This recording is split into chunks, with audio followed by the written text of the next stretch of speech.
The Wonderlic test has been a staple of NFL player evaluation since the 1970s. There's also the 7-year-old AIQ test that more and more teams are using. I decided to take both to see how I would fare. That was wrong. The Wonderlic tested math, vocabulary, and logic, and had visual puzzles.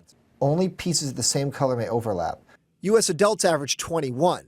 I ended up getting a 35 out of 50, which put me in the territory of some top quarterbacks. While this is one indicator teams look at, the best players don't always have the best scores. It's really tough. It's a speeded test, so a lot of what we're measuring there is processing speed, which you can tell is obviously something that's really important in any sort of athletic role. It goes way beyond football.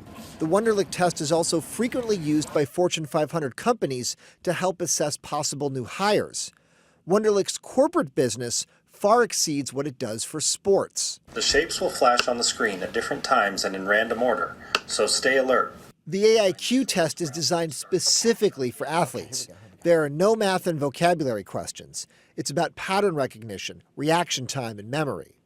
My strengths were spatial awareness and decision-making, but I was weaker in retention and memory. There was one head coach who once referred to the AIQ as his whoopee, which is to say it just gave him a sense of security because of how much relevant the data was and how spot on it was when he was comparing it to game film. So while I'm mentally ready for the NFL, my 40-time bench press and vertical jump will probably hold me back. There you go.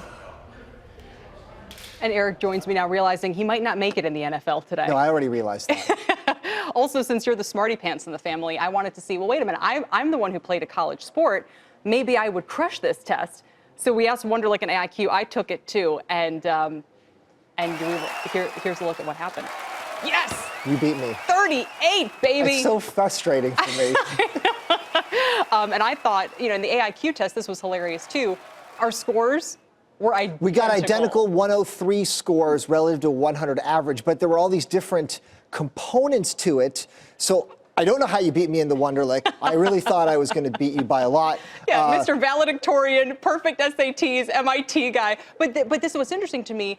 But we don't know the breakdown on that. We just know the total number on that. But on the AIQ, we had breakdowns. Yes. So you thought you did really well in spatial awareness. I thought I was going to be great, which is good to see. I played midfield. If you rotate, like all of a sudden you turn around, your whole body rotates, and now everyone's in a different position on the field. How quickly can you adjust that? But you beat me in that. I beat you on that, and I was much better in target comparison. So here's the issue, though. People will say, well, okay, we had, what if you didn't come from, a lot of these guys in college are barely studying, right? So does the Wonderlic test disadvantage that?